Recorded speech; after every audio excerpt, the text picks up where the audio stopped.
Today, the topic before us is titled, or the theme for our Women's Convention is Returning to Our First Love. Returning to our first love.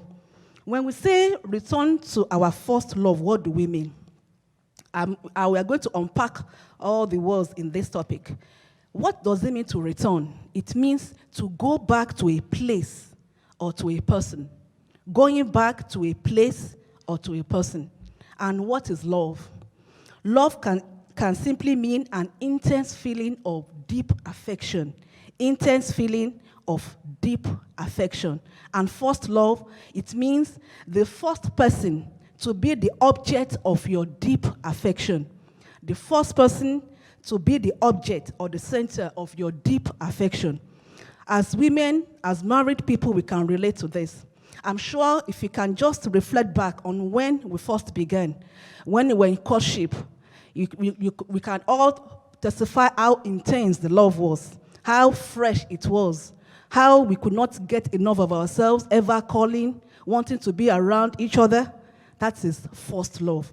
And I'm sure many of our sisters took advantage of pick and pay. I'm sure you'll be wondering what is pick and pay. Those times when you can just point to anything that you want. And anything, no matter how expensive it may be, and bro will say, don't worry, I will pay for it. Even though he might be having just his house rent money in his pocket, he will say, don't worry, it's covered, just take it. That is when the love was still fresh. But I trust you can't do that again. Because if you try that, you're on your own. Because they will remind you, the house rent is there, we've not paid. School fees is there, we have not paid. You are talking of buying a nice dress or buying nice shoe. The ones you have in your closet, what are you doing with them? No, it's not. We don't have that in our budget for now. But the love of our Lord Jesus is ever fresh. It's ever faithful, ever enduring. It's ever pure. It does not die. It does not wither. It's ever there for us. And that is the love that God wants us to return to this morning. I want us to quickly open our Bible to the text that we are being given for the theme for this Women's Convention. I will prefer the New King James Version, please. Let's look at Revelation chapter 2. We'll be reading from verse 1 to 5. Thank you.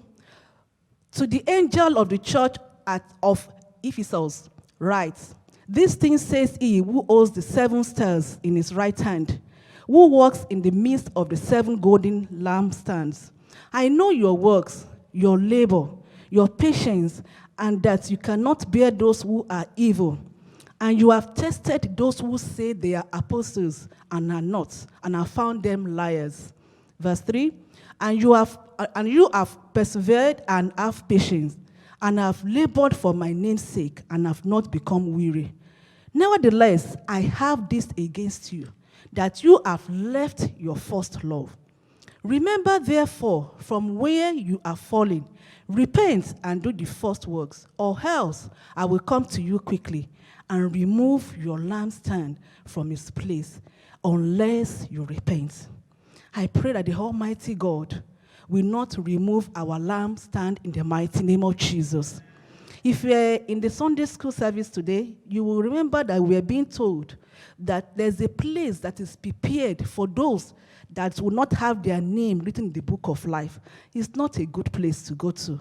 It's not a pleasant place to be. And I pray this morning, none of us will find ourselves there in the mighty name of Jesus. When you look at this text, we could see the account of a particular church, the church at Ephesus. Jesus was the one telling us about the works, the traits of this wonderful church. We could see the traits that Jesus highlighted. He said they were laboring for his name's sake. He said they could not stand anything evil. He said they tasted all spirits, and they were persistent. They were steadfast in their love for God. And I want us just to try to grade ourselves, comparing ourselves to all the qualities of this particular church. And I want us to unpack it one by one. The first trait that we're being told about this particular church is that they labored for the sake of Christ. We can see that in verse 2 to 3. They labored for the sake of Christ. This particular church, they were ready to pay anything that it will cost for the sake of the kingdom of God. They were ready to give their all, give their time, their energy, their efforts, themselves for the sake of the master. I want to ask us this morning, how much of our labor are we giving to the kingdom of God? How much labor have we given to the work of God? Are we always ready to serve? Or do we grumble? Do we murmur? Do we say, oh, they've come again? Every time they are saying we should be giving this money for this particular reason or the other reason, they are always asking us to pay our tithes, pay our first fruits. We don't even know what they do with them. After all, I work for my money. I should be able to enjoy it. This church were not like that. They were ready to give everything for the sake of the kingdom. We should reflect and ask ourselves, are we indeed faithful servants of the Most High? Are we indeed laboring for the kingdom of God? Are we advancing his kingdom, or we are drawing it back? Are we giving our time, our skills, our energy, our money for the sake of the work of our Lord Jesus, or we are giving excuses?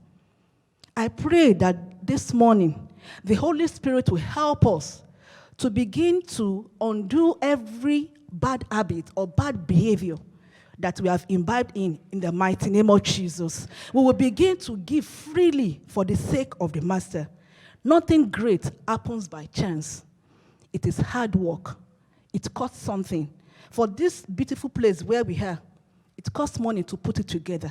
So therefore, for the work of God to advance, we must be ready to give, no matter how much it will cost us. The Almighty God will grant grace in the name of Jesus. Bible also talks about them being patient. They were full of patience. Even though they were living in a time where there were so many evils around them. The Bible scholars said that this particular church of Ephesus, the city was one of the wealthiest and largest city in their own time. And because of this, they had a very big temple built for their goddess called Diana. And these people, they were doing all sorts of things in that temple, so many evil things. That was the environment in which this church was living, and yet they were patient. They did not give up. They didn't say, oh, Lord, I've tried my best. These people are not repenting. We have told them about you. They don't want to hear. They kept doing their evil things. We are tired. We don't want to do it again. No, they were patient. They kept pushing. They kept depending on God. What about us this morning? How patient are we? Even with our children at home, how patient are we?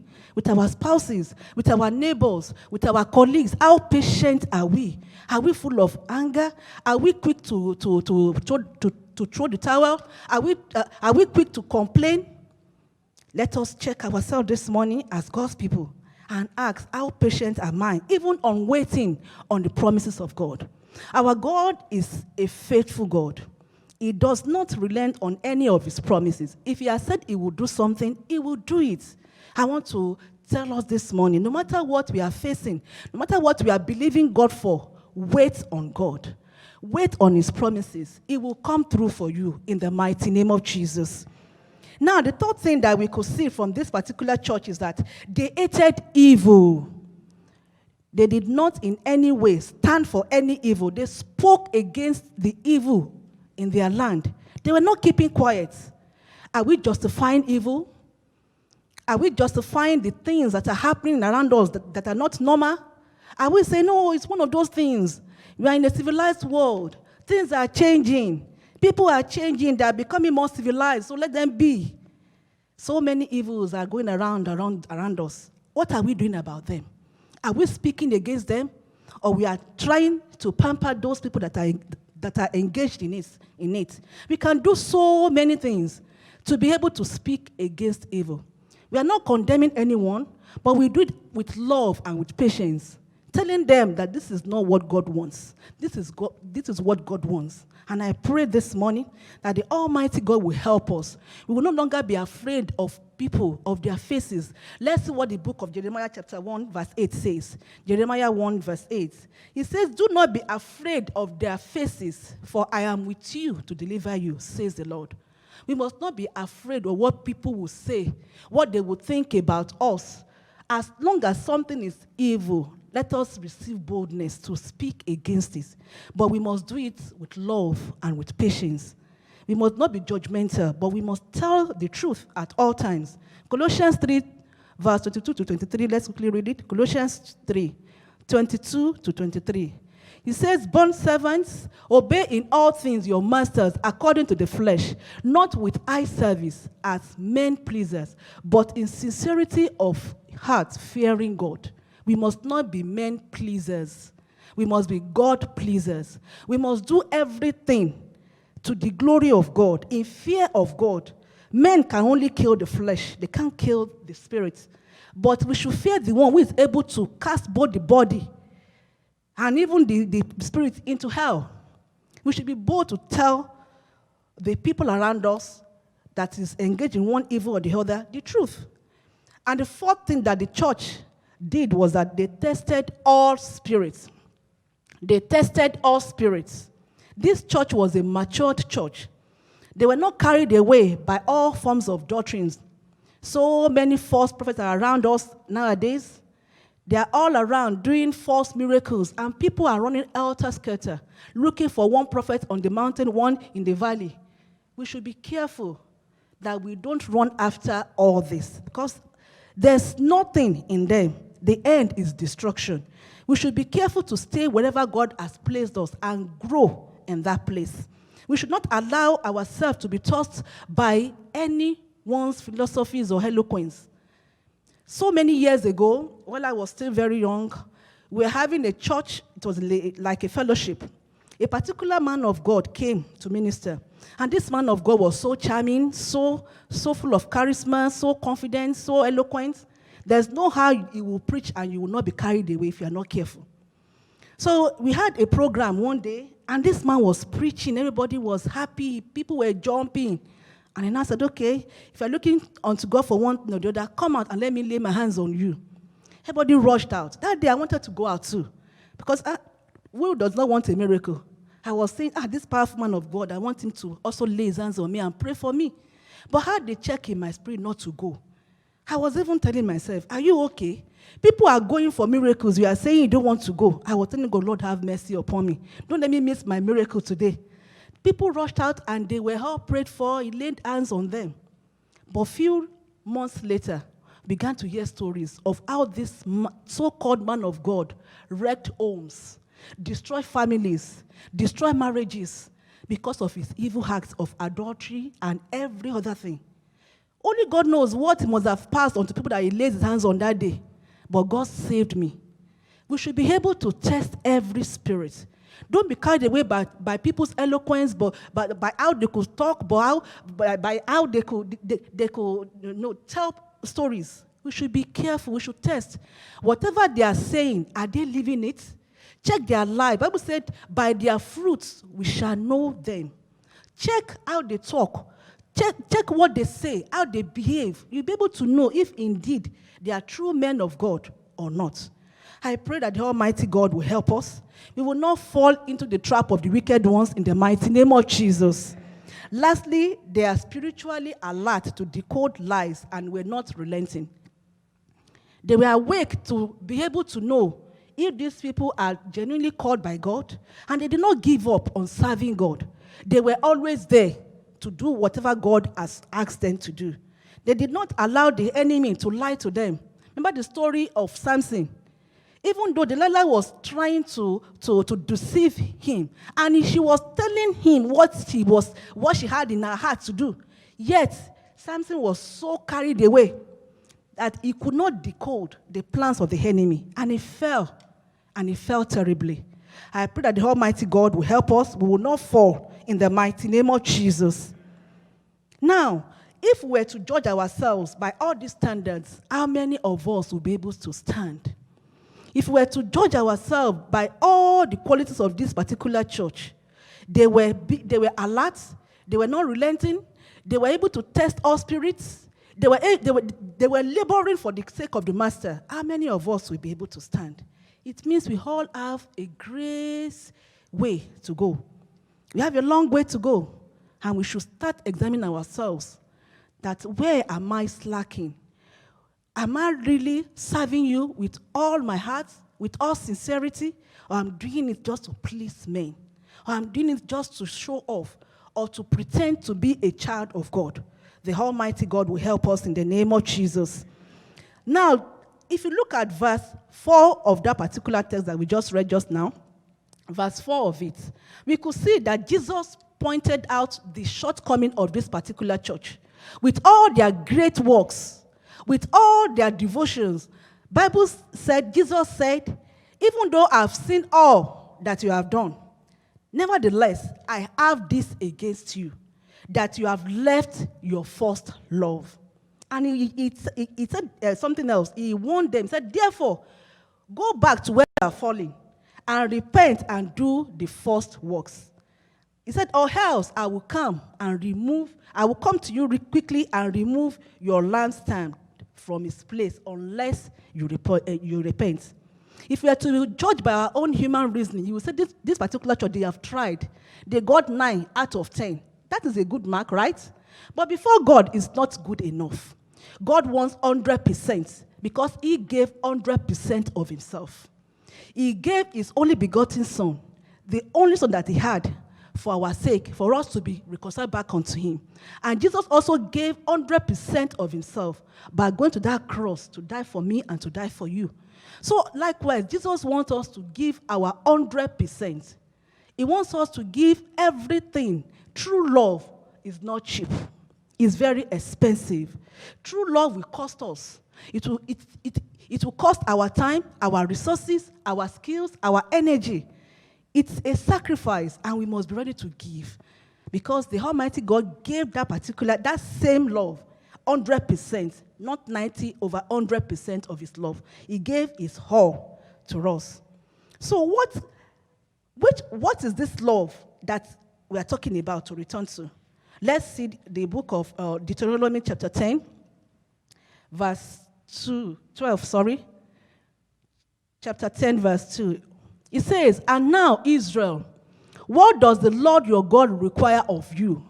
But to fear the Lord your God, to walk in all his ways, and to love him, to serve the Lord your God with all your heart and with all your soul. That was what God was looking for from the church at Ephesus. Though they were full of works, they were full of activities, but there was no love involved. God is love, that is his nature. Whatever we bring to him, for him to accept that thing from us, it has to be laced with pure love.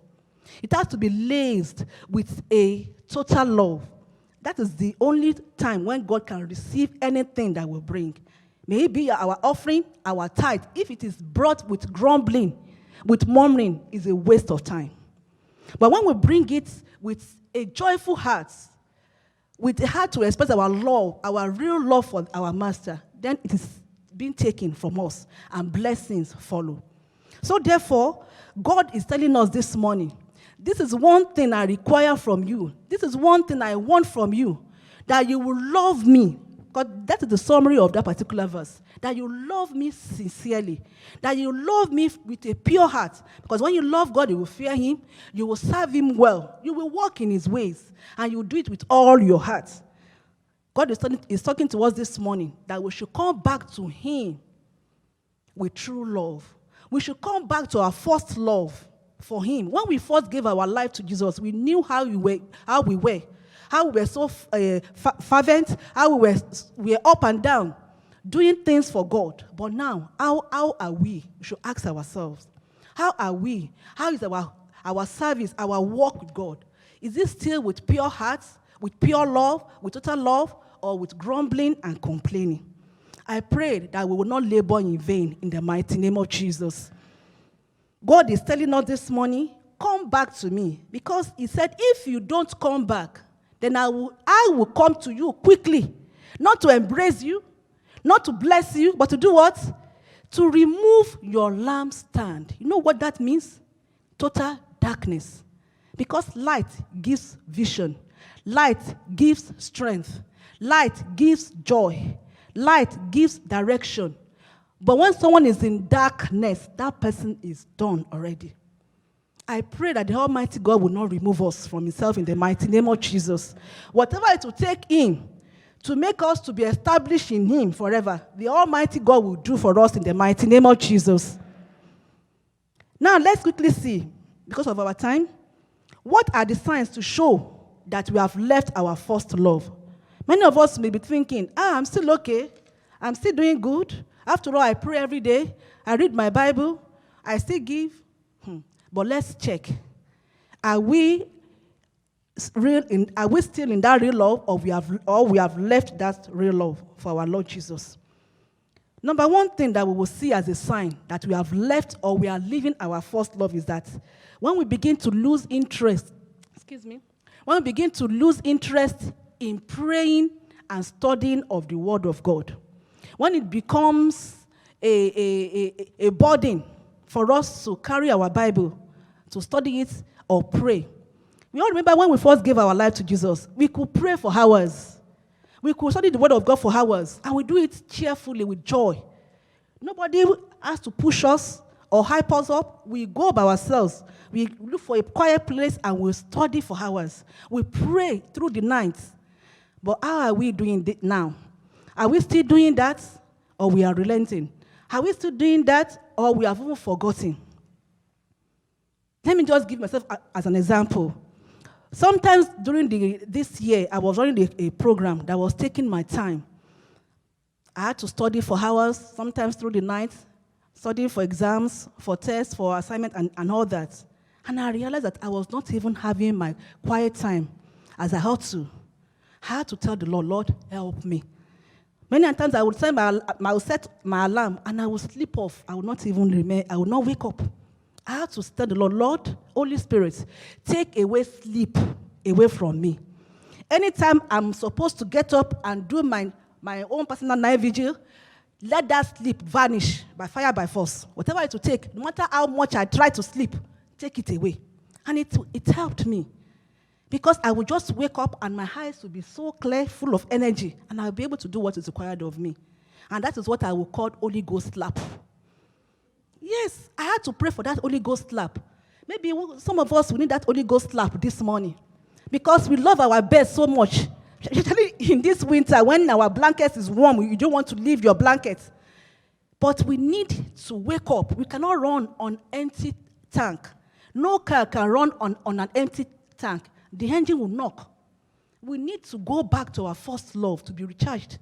This race we are running is a long and a difficult race. No strength of man can carry us except the strength of God. So maybe perhaps this morning you need to tell the Holy Spirit, please give me a slap whenever I'm sleeping too much so that I can wake up and pray. You know, our African mommies, thank God for their lives. When they want to wake you in the morning, they will call you once, you don't answer. Second time, the third time to be a slap on your back. That sleep will vanish instantly. And that is the kind of slap that we need at times to bring us back to that first love, where we can spend time in God's presence, when we can pray, when we can study the Word of God to keep us going to the end. I pray that the Almighty God will help us all. We will not be weary in doing the will of the Master in the mighty name of Jesus. Now, the second thing that we can see in our lives and that will make us to know that we are really losing our first love is that when we find it difficult to worship God in truth and in spirit, when Christian songs now become boring, dry to us, we prefer to listen to the worldly song. When we cannot even praise and dance before the Almighty God, the one that owns our breath, that owns our hands, that owns our life, many of us will feel too big to dance before God. And it was not so when we first gave our life to Jesus Christ. Then we could dance. We wouldn't care what people would say about us. We wouldn't care what they feel about us. We would dance like David danced. But now, we are big men. We are big women. We cannot dance again. So that is for the small ones. They can do the dancing. We are big. No. We should change our ways because there is power in worship. There is power in praise. At times, what we cannot accomplish through prayer, praise can do it for us. So we must engage that weapon wisely and do it with joy, with love. Telling the Father that, Lord, even if you don't answer me, I will still praise you. Even if you don't give me that thing, I will still worship you. And we will see what God will do. There's no how God will not arise on our behalf. When you go to a king's palace and you begin to praise that king, before you know it, the king will call his guard, get me something for this person. That is the same way we should relate with God when we are before him in praise and worship. I want us to change our minds this morning. That whenever we are before God, we dance before him, we praise him with everything within us. Because he is the one that holds our breath. Once it's off, we are nothing. I pray that this morning, that which will make us not to be able to dance, God will not allow it to come near us in the mighty name of Jesus. The grace to always dance before God, to worship him in truth and in spirit, the Almighty God will grant us that grace in the name of Jesus. What other thing can we say to make us know that we have already gone, that we have left our first love? Is when we begin to justify sin. When we begin to justify sin, it's not too bad. What is the big deal about that? Many of us, we could not stand people swearing around us when we first gave our life to Jesus. But now, we are throwing the F, the P words up and down, and we don't care. It is not right for us as God's children. We should check ourselves. What are those things that I could not stand when I gave my life to Jesus? And now, anything goes. We flow with it. They're all adults. Anybody can do whatever they want. They can live their lives anyhow. They can have 3, 4, 5 girlfriends, boyfriends. It's okay. No. When we begin to justify sin, there's a danger. There's problem. That means we have left our first love. We are no longer following our Lord Jesus. We are following our lust, our own pleasures. And that is not a good place to be. So let us check ourselves and begin to make things right. Whenever we see those things happening, it is time for us to run back to the lover of our soul, to our first love. The fourth thing that we can notice that will make us know that indeed we have left our first love is that we don't have that desire to work for God. No more commitment to the work of God. Before, we could be usher, we could be choir, we could be teacher at the same time. And we had the energy. We do it with joy. We do it not to please anybody, but to please our master. But now they have to run after us, even for one duty that we have been given. That is a time for us to go back, to run back to the lover of our soul, to run back to our first love and ask for grace to be committed. Now, the last thing, and which is the fifth thing, is that we become unloving and selfish. When we begin to think about I, me, and myself, that means we have left our lover. Because God is love. His love is perfect. It's unconditional. When we now find it difficult to give to people, give to the work of God, there is a problem there. We need to check ourselves and run back quickly to our first love. Because there's no how you can love and it will not cost you anything. There's no how you can love and you'll not be able to share with the people around you. You cannot help the needy. You cannot help the poor. You will say, no, I work for my money. They should go and work for theirs. No. Bible says the poor will always be in our midst. And we have been blessed to be a blessing to others. So when we find it difficult to now give to people around us, it means we have left our first love. So this morning, God is encouraging us. I cannot even say he's encouraging us. He's giving us a warning. It's a command. He said, nevertheless, I have this against you, that you have left your first love. And he said, remember where you are falling. All those things that we used to do when we first gave our life to Jesus, and we're no longer doing them, let's go back to them. Let's go back to where we have missed it and ask for grace. Let's go back to where we are falling and make amendments and make correction before it's too late. Because Jesus warned that if you don't repent, he said if we don't change, it will come quickly and remove the lampstand. And remove the lampstand. I pray again, the Almighty God will not remove our lampstand in the mighty name of Jesus. Because of what use if we come every Sunday, Tuesday, we are praying like this, and God forbid we don't make it to heaven. It will be a wasted years, a wasted life. It will be all in vain. I pray again that the Almighty God will help us.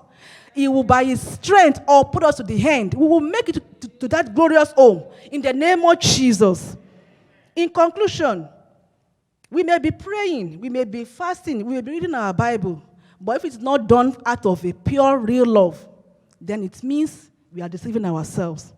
Real love will cost us a lot, as I've said. It requires discipline, commitment, sacrifice, and humility. And we need the grace of God, the help of the Holy Spirit to do all this. And I pray that the Almighty God will help us to be able to yield to this warning and turn around and go back to our first love. He's ever waiting with His arms open to receive us. Ever there to help us to start afresh. It's never too late. As long as we have breath in our nursery, we still have hope. So let's go back to our first love and start afresh with Him. The Almighty God will help us in the mighty name of Jesus. Let's rise to our feet. And I want us to prayerfully sing this song because we need God more than ever. We are living in a perilous time. We are living in a dangerous time where pastors are becoming atheists, where people are becoming discouraged, where people are going back to their vomits. I want us to sing this song. Choir, please, you will help me. And prayerfully sing it and tell the Lord, Lord, I want more of you. I need you more than ever. Only you can help me to love you with a perfect love. Only you can help me to run this race and dwell and reign with you forever. I want us to sing this song. It says, I want more of you. I want more of you, Jesus.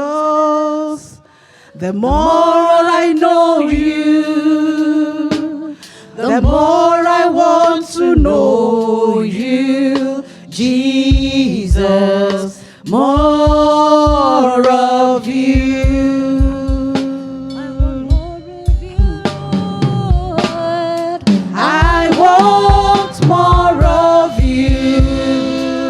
I want more of you, Lord. I want more of you, Jesus. The more I know you, the more I want to know you, Jesus. More of you. Is that our outcry this morning? Is that what our heart is really thirsting for? I want us to cry out this morning and say, Lord Jesus, I want more of you.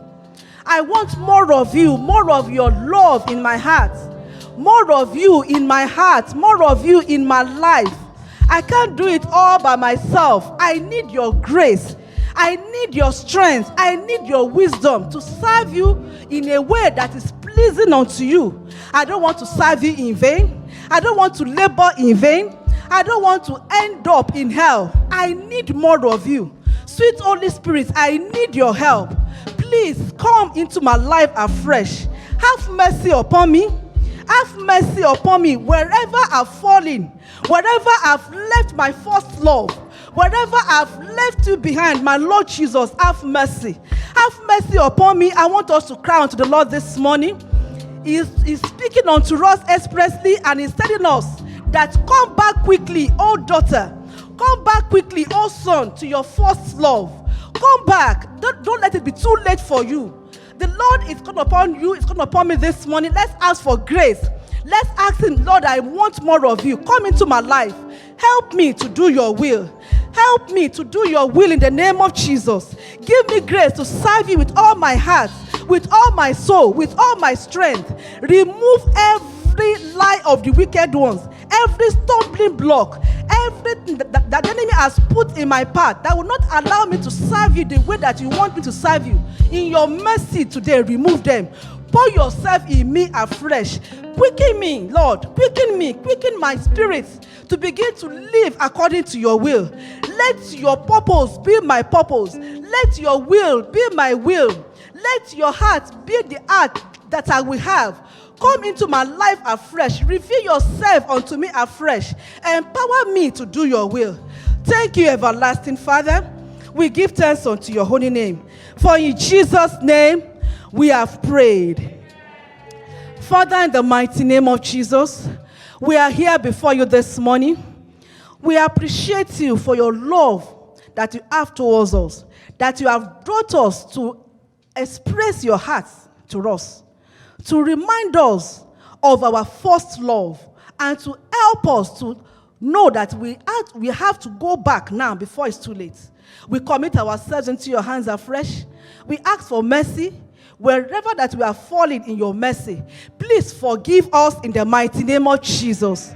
We pray that your strength, your wisdom, your power will come upon us afresh this morning, that we will return back unto you fully and will begin to serve you out of a pure heart, with all our strength, with all our souls, and with all our minds, in the name of Jesus. Every trap, every vice of the enemy to take us out of you, today we stand against them in the name of Jesus. We cover our hearts with your precious blood. Let our lives be refreshed. Let our spirit be renewed. Thank you, everlasting Father. We give you praise, Lord. For in Jesus' name we have prayed. Amen. Let's give the Lord a wonderful praise.